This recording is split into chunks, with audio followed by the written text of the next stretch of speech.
Think pancakes mean forever? One cozy pizza night, Lily grinned. Open relationship? Next, she's dating podcasters. Me? Zero matches. I'm Jake, 28, and up until a couple weeks ago, I thought I had life pretty much figured out. Good job, good girl, good pancakes on Sunday mornings. I'm a project manager for a construction crew, the guy who keeps the blueprints from turning into a literal house of cards. And my girlfriend Lily, she's 27, a graphic designer with a knack for making logos that don't look like a toddler drew them. We've been together 3 years, living in this cluttered little apartment in Columbus. Think IKEA shelves sagging under too many books and framed pics of us grinning at state fairs. Or that one time we tried camping and ended up sleeping in the car. Sundays were my favorite, though. I'd stumble out of bed, still half asleep, and there'd be Lily at the stove, spatula in hand, flipping pancakes way too early. Abstract art, I'd call them, pointing at the burnt on one side, gooey on the other mess she'd slide onto my plate. She'd laugh, flick flour at me, and I'd dodge it while pouring enough syrup to drown a small village. It was our thing, you know. Simple, dumb, perfect. I guess I should have known simple doesn't last forever. Lily's always been the quirky one, beats me at Scrabble every damn time, has this weird obsession with The Bachelor while I'm sprawled on the couch next to her, blasting Aliens on my phone. She's got this spark, this energy that pulled me in the first time we met at a bar downtown, her yelling at me for landing on her boardwalk with a hotel. I liked that about her, the way she'd get all competitive over fake money but still lean over to kiss me when I pretended to sulk. Lately, I'd been thinking about making it official. Started sneaking peeks at ring cuts on my lunch breaks. Cushion or princess, whatever the hell those mean. I'd sit there with my turkey sub, scrolling jewelry sites, feeling like a total sap but also kinda excited. I didn't tell her though. Wanted it to be a surprise, something to knock her socks off when the time was right. That's where my head was last Tuesday anyway. We'd ordered pizza, pepperoni for me, pineapple for her because she's a monster, and cracked open a couple beers, the kind of night where you're just happy to be home with someone who gets you. I was halfway through a slice, grease glistening on my fingers, when she put her beer down, leaned forward on the couch and said, "Hey, what if we tried an open relationship?" I froze, mid-bite, a string of cheese dangling off my chin like I'd just been hit with a tranquilizer dart. Sauce plopped onto my shirt, staining the faded OSU logo I've had since college. Like, seeing other people? I asked, my voice coming out slow and dumb, like I'd just tripped over my own tongue. She nodded, all bright-eyed and casual, like she'd suggested we adopt a puppy or switch to decaf. "Yeah," she said, tucking a strand of dark hair behind her ear. "I've been reading about it. People do it all the time now. Keeps things fresh. Lets us explore a little." I wiped my mouth with the back of my hand, trying to process what she'd just lobbed at me. Explore? Fresh? My brain stalled out, stuck on the image of her laughing with some gym bro named Chad, while I'm over here swiping right on my mom's bridge club buddies. "Great," I said, letting a little sarcasm slip through. "So I get to watch you date Chad from Planet Fitness, while I'm stuck with Aunt Linda's friend who smells like mothballs?" She rolled her eyes, but there was this grin tugging at her lips, like she thought I was being cute instead of freaking out. "Come on, Jake, it's not like that," she said, reaching for my hand across the coffee table, her fingers brushing mine all soft and warm. "I love you, I love us, but don't you ever wonder what else is out there? We're still young, 28 and 27, not 80 and 27, not 80. I just don't want us to wake up in 20 years wishing we'd tried something different." Her words hung there, heavy, like the humidity before a storm rolls in. I stared at her, at the way her hazel eyes sparkled with this weird mix of excitement and pleading, and my stomach did a slow flip. Not the good kind, more like the kind you get when you realize you left your wallet at the gas station. "Have I been screwing up or something?" I asked, setting my pizza down because suddenly it tasted like cardboard. "You unhappy?" She shook her head quick, squeezing my hand tighter. "No, babe, not at all. You're amazing. This isn't about us being bad, it's about us being better. Think about it. New experiences, new stories, but we still come home to each other, like an adventure." An adventure, right. I forced a laugh, but it came out more like a cough. "Yeah, an adventure where I'm the guy holding your purse while you climb Mount Tinder." She giggled, swatting my arm, and for a second, it felt normal again, like we were just joking around, same old Jake and Lily. But then she kept going, talking about boundaries and communication like she'd already rehearsed this in her head, and I just sat there, beer going flat in my hand, wondering where the hell this was coming from. Was it that time I forgot her half-birthday and she sulked for a week? Or when I accidentally recorded the Bengals game over her Great British Bake Off finale? I racked my brain, replaying every fight every quiet night, trying to spot the crack I'd missed. Nothing came up. We were good, great even, weren't we? She leaned back on the couch, sipping her beer, watching me like she was waiting for me to jump on board her little roller coaster. "So what do you think?" she asked, her voice all soft now, like she was coaxing a scared kid out of a hiding spot. I opened my mouth, closed it again, feeling like a fish flopping on the dock. My gut screamed, no, hell no. I didn't want to share her with anybody. But the way she looked at me, so damn eager, so sure this was some big exciting step for us, it messed with my head. Saying no felt like slamming a door she'd already propped open, like I'd be the jerk ruining her fun. "I don't know," I said finally, rubbing the back of my neck where a headache was starting to bloom. "You really think this would be good for us?" "Totally," she said, scooting closer, her knee bumping mine. "We'd set rules. Keep it honest. It's freedom, Jake, not losing each other." "Freedom. Sure." I looked down at my stained shirt, at the pizza box sitting between us, and thought about that ring I'd been eyeing, the one with the little diamond that had probably cost me 2 months' pay. "Okay," I heard myself say, the words slipping out before I could grab it back. "Yeah, sure, why not?" Like I was agreeing to Thai instead of Italian. Her face lit up and she threw her arms around me, all warm and happy, murmuring, "You're the best," into my shoulder. I hugged her back, breathing in the familiar smell of her coconut shampoo, but my chest felt tight, like I'd just signed up for something I didn't understand. We finished the pizza, or she did anyway. I just picked at mine, watching her chatter about how we'd make it work, her hands waving around like she was sketching some grand design. Later, she curled up next to me on the couch, flipping on some trashy reality show while I stared at my phone, thumb hovering over a half-finished game I didn't care about anymore. She fell asleep there, her head on my chest, soft breaths puffing against my shirt, and I just sat still, trying not to wake her. The TV glowed blue across the room, casting shadows on the walls. And I kept thinking about how quiet it'd been lately, how she'd been texting more, smiling at her screen when she thought I wasn't looking. I told myself it was nothing, that I was overthinking it. But as I brushed a strand of hair off her face, feeling her shift closer in her sleep, this little voice in the back of my head wouldn't shut up. "What an idiot," it said, loud and clear. And I didn't know if it meant her for suggesting this, or me for saying yes, maybe both. Either way, I had a feeling those pancakes weren't going to taste the same tomorrow. So there I was, the morning after Lily dropped her open relationship bombshell, sprawled on the couch with a cup of coffee that'd gone cold because I couldn't stop replaying that pizza night in my head. She'd slept like a baby, curled up against me like nothing had changed. But me? I'd spent half the night staring at the ceiling, wondering if I'd just signed my own death warrant. By the time the sun peeked through our blinds, she was already up, bouncing around the kitchen in her pajama shorts, humming some pop song I didn't know. "You want toast?" she called, not even looking up from her phone, her thumbs flying across the screen. "Nah, I'm good," I mumbled, rubbing my eyes, still trying to shake that sinking feeling in my gut. She plopped down next to me a minute later, shoving her phone under my nose. "Look at this guy," she said, grinning like a kid showing off a new toy.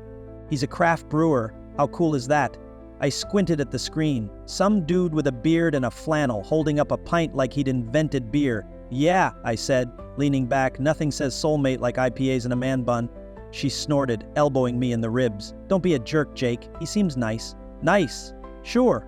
I took a sip of my cold coffee, watching her scroll through Tinder like it was a damn shopping app. By noon, she'd already lined up 3 dates for the week. Brewer guy for coffee on Wednesday, a yoga instructor for drinks Thursday, and some podcast bro for dinner Friday. "Gotta keep my options open," she said, winking at me as she flopped onto the couch with a bowl of cereal, her legs draped over mine like this was all totally normal. I just nodded, forcing a half smile, but inside I was spinning. Options? What was I, the clearance rack at Target? She kept chattering about how fun this was gonna be, how we'd have all these stories to tell each other, and I just sat there, picking at a loose thread on my jeans, wondering when I'd turned into the guy who says yes to shit he hates. She didn't waste any time, either.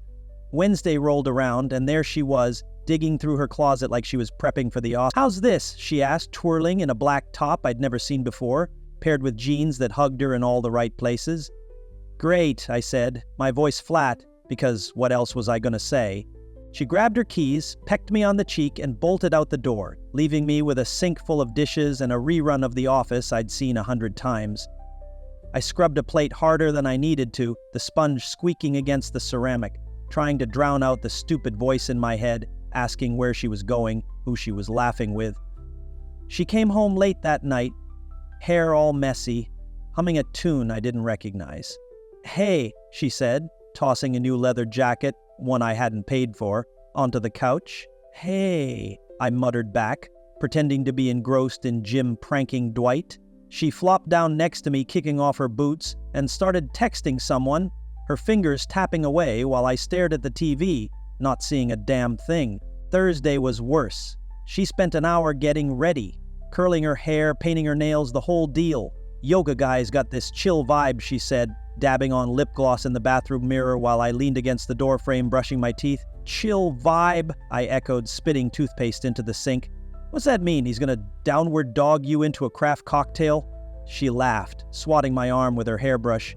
"You're ridiculous. You should try it. Set up a profile. It's fun." I rinsed my mouth, staring at my reflection, the bags under my eyes looking deeper than usual. "Yeah, maybe," I said, but I didn't mean it.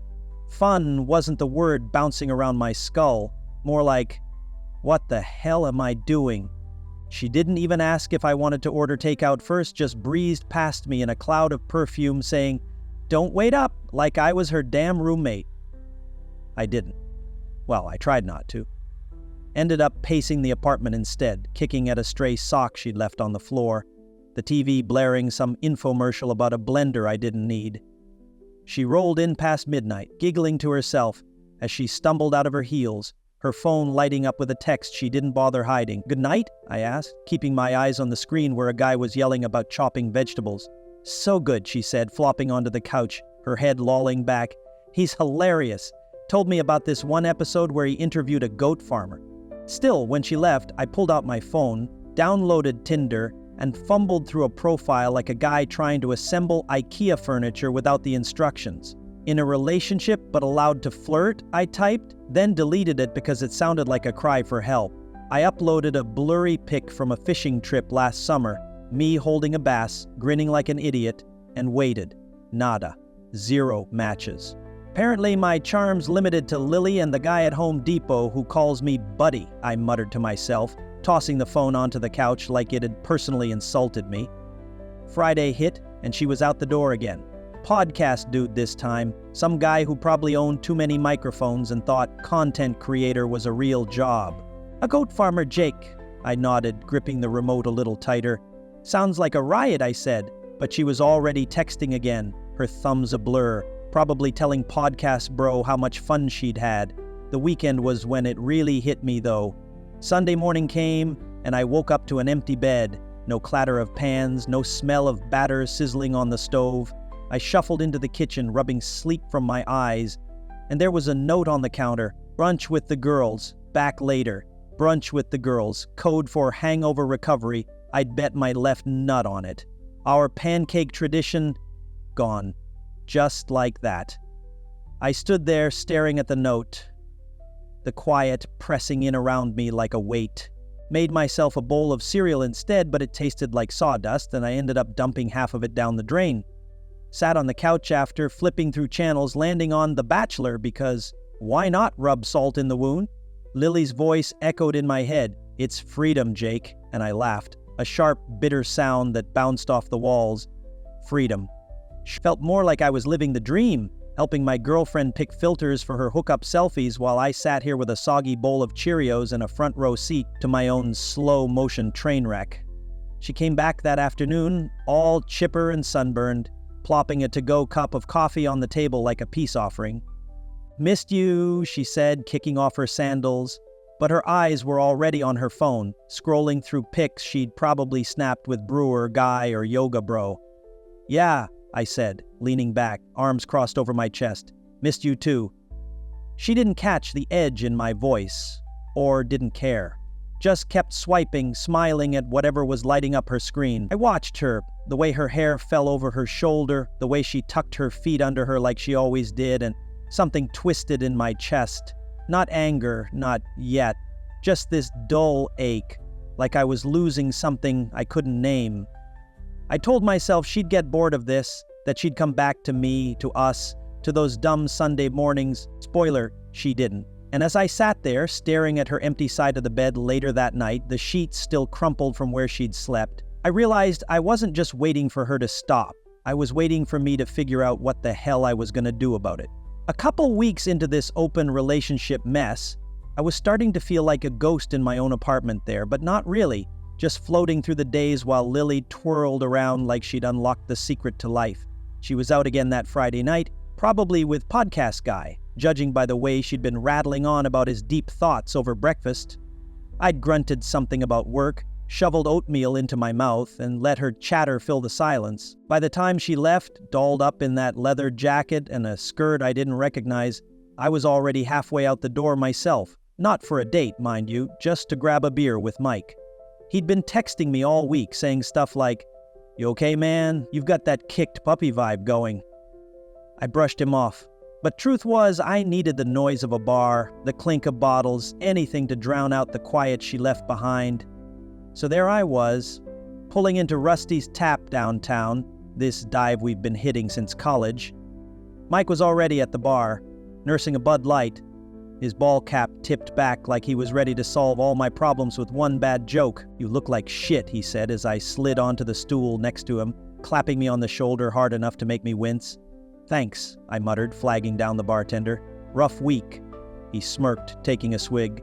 "Yeah, well, your girl's making it rougher. Saw her over at the loft an hour ago, cozying up with that podcast dude." I froze, my hand halfway to the beer she'd just slid me. "What?" Mike shrugged, picking at the label on his bottle. "Yeah, man, she's basically auditioning for his mic. Hands all over him, laughing like he's the next Dave Chappelle. Thought you should know." I didn't say anything for a sec, just stared at the foam settling in my glass, feeling my stomach twist into a knot. "She said it was just drinks," I finally croaked out, and Mike raised an eyebrow, leaning in. "Drinks, huh? Looked more like foreplay from where I was standing. You cool with that?" I gripped the bottle tighter, the cold glass biting into my palm. "It's an open thing," I said, but the words tasted sour, like I was spitting out a lie I'd been choking on. Mike snorted, shaking his head. "Open relationship, my ass. This isn't exploring, it's a damn parade, and you're not even in the lineup." I didn't argue, just took a long pull of my beer, letting the bitterness wash down the lump in my throat. Couldn't shake it, though. After Mike rambled about his latest job site disaster, something about a forklift and a porta potty, I grabbed my keys, muttering, "Be right back." He gave me a look like he knew exactly where I was headed, but didn't stop me. I drove across town to the loft, this trendy spot with Edison bulbs and overpriced cocktails, my truck's engine rumbling louder than my thoughts. Parked across the street, headlights off, and there she was, through the window, clear as day. Lily, perched at the bar, her hand resting on Podcast Guy's arm, laughing that big bright laugh she used to save for me. He leaned in, whispered something, and she tilted her head back, her hair catching the light. It was the way she'd touch me, casual but deliberate, back when we'd sit on the couch arguing over who'd win Survivor. I sat there, hands clenched on the steering wheel, feeling like I'd been sucker punched. This wasn't coffee or some innocent experience. This was her rewriting us, and I wasn't even a footnote. I don't know how long I watched, long enough for my knuckles to turn white, before I peeled out of there, tires squealing loud enough to wake half the block. Ended up back at Rusty's, slamming the truck door harder than I meant to. Mike was still there, chatting up the bartender now, a woman with short dark hair and a tattoo peeking out from her sleeve. She glanced my way as I stomped in, her eyes narrowing like she could smell the storm cloud over my head. "Rough night?" she asked, sliding a fresh beer my way without me asking. I nodded, dropping back onto the stool. "You could say that," Mike grinned, jerking a thumb at her. "Jake, meet Sarah. She's been pouring my sorrows since sophomore year. Sarah, this is the guy I was telling you about, the one with the girlfriend who's suddenly a free agent." Sarah smirked, wiping down the bar with a rag, her movements quick and sharp. You look like someone ran over your dog, then backed up to finish the job. I let out a dry laugh, surprised it didn't sound more bitter. Close enough. Just saw her with some dude, handsy as hell. Guess that's the open part of open relationship. She raised an eyebrow, leaning on the counter, her green eyes sizing me up. Wait, Lily? You're Lily? She's out there living her rom-com, huh? And you're what, the sidekick who gets killed off in Act 2? Mike cackled, nearly choking on his beer, but I just shrugged, swirling my bottle. Feels more like I'm the prop guy, holding shit together while she's off with the leading man. Sarah snorted, tossing the rag over her shoulder. Sounds like Lily, all right. You know, she lost her mind once when I flirted with her ex, called me a traitor over a guy she'd already dumped. Now she's cool with you dating? Bullshit. I blinked, setting my beer down slow, the pieces clicking into place like a lock I'd been too dumb to turn. She flipped out over that? Sarah nodded, crossing her arms. Oh yeah. Screamed at me in our dorm kitchen. Said I'd stabbed her in the back. Guess her rules only apply when it's her feelings on the line. Mike chimed in, grinning. Told you, man. Parade, not a partnership. I didn't laugh this time. Just stared at the bar top, the wood grain blurring as my brain caught up. Lily didn't want us both free. She wanted her free, me waiting, like some loyal dog she could whistle back when she was done sniffing around. My jaw tightened, and I could feel the heat creeping up my neck. This slow burn I hadn't let myself feel yet. I've been sitting here like a chump, I said, more to myself than them, my voice low and rough. Sarah tilted her head, watching me like she was waiting for me to snap, or maybe hoping I would. You're not wrong, she said, pouring a shot of whiskey and sliding it my way. Drink that. You look like you need to punch something, but this'll do for now. I took it, the burn hitting my throat hard, matching the fire in my chest. Mike clapped me on the back again. There he is. Welcome back to the land of the pissed off. I shook my head, a crooked grin tugging at my lips despite everything. Yeah, well, I'm done playing doormat. We talked a while longer, Mike bullshitting about his forklift saga, Sarah throwing in dry one-liners that made me laugh more than I expected. She was Lily's college roommate back in the day, apparently the kind of friend who'd seen her at her messiest and still stuck around. She's always been a little selfish, Sarah said at one point, wiping down a glass. Just didn't think she'd pull this on you. I nodded, the whiskey loosening me up enough to mutter, should have seen it coming. By the time Mike headed out promising to text me about a fishing trip, Sarah was still there, leaning against the bar, her shift winding down. You're all right, Jake, she said, smirking. Don't let her turn you into a sad sack. I snorted, shoving my hands in my pockets. Too late for that, but thanks. Later, lying in bed with Lily's side still empty, I grabbed my phone, the glow lighting up the dark. Couldn't sleep, kept seeing her hand on that guy's arm, hearing Sarah's voice calling bullshit. Before I could overthink it, I texted her, "Want to grab coffee tomorrow? Not a date, just revenge." My thumb hovered over send, heart thumping like I was 16 asking a girl to prom. Hit it anyway. Her reply buzzed back a minute later. "Oh, it's a date." I stared at the screen, a real laugh bubbling up this time, sharp and reckless. Lily could have her parade. I was done marching behind her. For the first time in weeks, I fell asleep without that ache gnawing at me, just a flicker of something new, burning where the hurt used to be. I woke up Saturday still buzzing from Sarah's text, "Oh, it's a date," and met her at Brew and Bean, a dingy coffee spot downtown. She handed me a black coffee, smirking. Not the latte type, right? We talked for hours. My dumb fishing stories, her dorm popcorn fire, and it felt easy, real. "How's the open relationship going?" she asked, stirring her cup. "Saw Lily with podcast guy last night," I said. "Hands everywhere." Sarah raised an eyebrow. "And you're okay with that?" I shrugged. "Screw it. If she can, I can." We ended up at her place, a cramped apartment over a laundromat. Beers led to kissing, then her bed. It wasn't impulsive. It was deliberate. "You're trouble," she grinned after. "Me? You started it," I shot back, feeling alive for the first time in weeks. Sunday, Lily came home from brunch, all chipper. "Ran into Sarah last night," I said casually, leaning on the fridge. "She's hilarious." Her spoon clattered into her cereal, milk splashing. "When?" she snapped. "At Rusty's," I said, smirking. "Good time." She forced a smile, but her eyes tracked my phone. all week. Monday, she canceled a date with Yoga Bro. "Let's cook," she said, banging pans, glancing at my buzzing phone. "Sarah again. Thought we were keeping it open," I teased. She muttered, "Yeah," but the tension was thick. Wednesday, she grabbed my phone. "Who you texting?" I shrugged. "A friend. Isn't that the point?" She paced, voice rising. "Not my friends. Is it Sarah?" I just grinned, silent. "This isn't what I meant," she yelled, storming out, texting me. "You're ruining everything." I didn't reply, just sat there waiting for guilt. Nothing came, just freedom, like I'd finally exhaled. Thursday, I was at Sarah's, her feet in my lap. "Lily's losing it?" she asked, smirking. "Yep," I said. "Guess I broke her rules." She laughed. "Terrible boyfriend. Lucky I don't mind." I grinned, feeling steady. Lily could unravel. I was done knotting myself up for her. It's been a wild few days since Lily lost it, and I'm still wrapping my head around how fast everything flipped. Friday morning rolled around, gray and rainy, the kind of day that makes you want to stay in bed with a beer and pretend the world doesn't exist.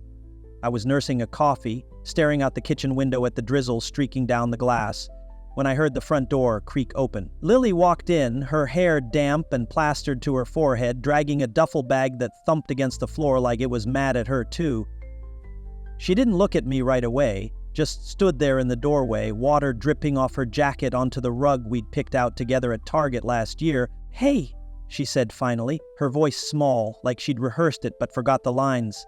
"Hey," I said back, leaning against the counter, arms crossed, waiting for whatever she was about to drop. She shuffled forward, dumping the bag by the couch, and started pacing a little, her boots squeaking on the hardwood. "I'm going to stay with a friend for a while," she said, fussing with the zipper on her jacket like it was the most important thing in the room. I took a sip of my coffee, letting the silence stretch out, then smirked. "Cool, say hi to podcast guy for me." Her head snapped up, eyes wide, and for a second I thought she might chuck something at me. Maybe the lamp she always hated, because it didn't match her vibe. "That's not funny, Jake," she snapped, but her voice cracked halfway through and she looked away quick, chewing her lip. I shrugged, setting my mug down with a soft clink. Wasn't trying to be. She stopped pacing, hands dropping to her sides, and just stood there, staring at me like she was waiting for me to say something else. Something to fix it, maybe. "I thought you'd wait for me," she said, so quiet I almost didn't catch it, her fingers twisting the hem of her shirt. I laughed, a sharp bark that made her flinch.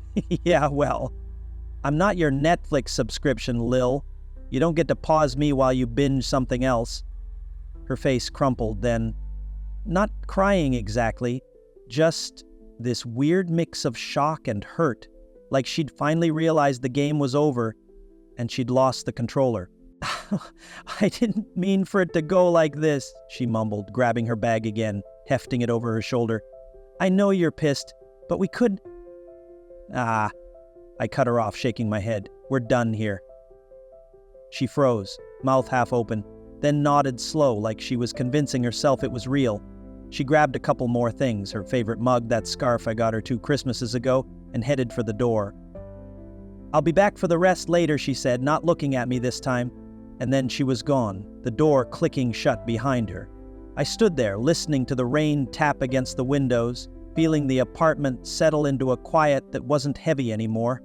Just empty, like it had exhaled right along with me. The next couple days were weird, like I was relearning how to live in my own space. Lily's stuff was still scattered around, half her closet, a stack of design magazines on the coffee table, but it didn't bug me as much as I thought it would. Saturday night, I met Sarah at Rusty's after her shift, the bar humming with the usual crowd of loudmouths and jukebox junkies. She slid onto the stool next to me, smelling like whiskey and that sharp citrus stuff she wore, and handed me a beer. "How's the breakup life treating you?" she asked, smirking as she clinked her bottle against mine. "Not bad," I said, taking a swig. "Apartment's mine again, thinking about turning her side of the bed into a snack shelf." She laughed, loud and bright, nudging me with her elbow. "Classy. You're really leaning into the bachelor vibe, huh?" I grinned, shrugging. "Gotta start somewhere." We didn't rush anything, me and Sarah. Just hung out. Grabbed coffee a couple times that week, me swinging by the bar to keep her company when it was slow. Wednesday morning, she showed up at my place with a bag of groceries, kicking the door shut behind her. "I'm making breakfast," she announced, dumping flour and eggs on the counter like she owned the place. I raised an eyebrow, leaning on the fridge. "You cook?" She smirked, cracking an egg into a bowl. "Better than Lily, I bet." 20 minutes later, she slid a lopsided pancake onto a plate, golden but crooked, and shoved it my way. "Admit it," she said, pointing a spatula at me. "Beats her abstract art bullshit." I took a bite, syrup dripping onto my chin, and nodded. "Yeah, it does." She grinned, plopping down across from me with her own plate, and we ate in this easy quiet, the rain still tapping outside, the kitchen warm with the smell of batter and coffee. Mike swung by later that week, hauling a 6-pack and a fishing tackle box, ready to drag me out to the lake like old times. "Heard Lily's spinning some sob story," he said, cracking a beer and handing me one as we sprawled on the couch. "Says you cheated, broke her heart, whole 9 yards?" I snorted, kicking my feet up on the coffee table. "Let her tell it. She's just mad I beat her at her own game." Mike laughed, shaking his head. "Damn right. Half our buddies bought it, though, calling you the bad guy. You cool with that?" I shrugged, peeling the label off my bottle. "The ones who matter don't.